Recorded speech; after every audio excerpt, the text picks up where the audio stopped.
Equal sine theta এবং Y equal cos theta হলে দেখাও যে X by Y into root of 1 - x² equal X. প্রশ্ন এসেছে 10-এর উপর 2022 সালে।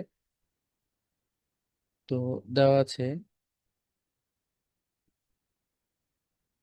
দেওয়া আছে X equal sine theta, Y equal cos theta.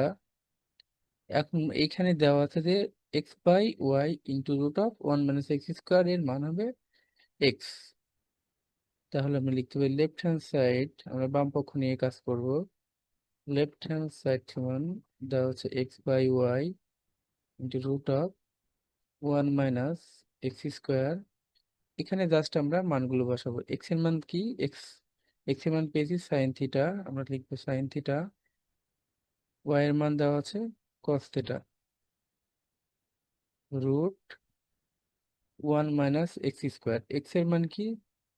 Sign square theta.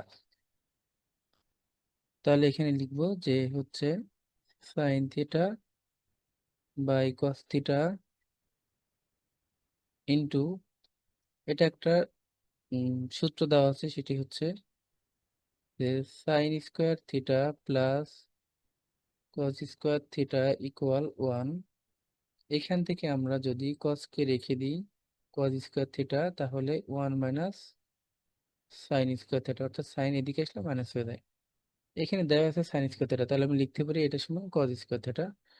তাহলে এটা হচ্ছে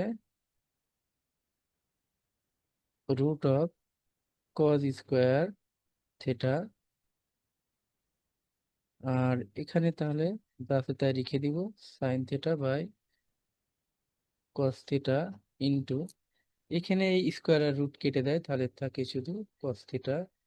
এই কস থিটা আর কস থিটা কেটে দেয়, তাহলে থাকতে শুধু সাইন থিটা। আর এই সাইন থিটার সমানই দেওয়া আছে কি এক্স। আর যেহেতু এই অংশের সময় আমরা এক্স এর মান পেলাম, এক্স পেলাম, তাহলে এটা হচ্ছে রাইট হ্যান্ড সাইড।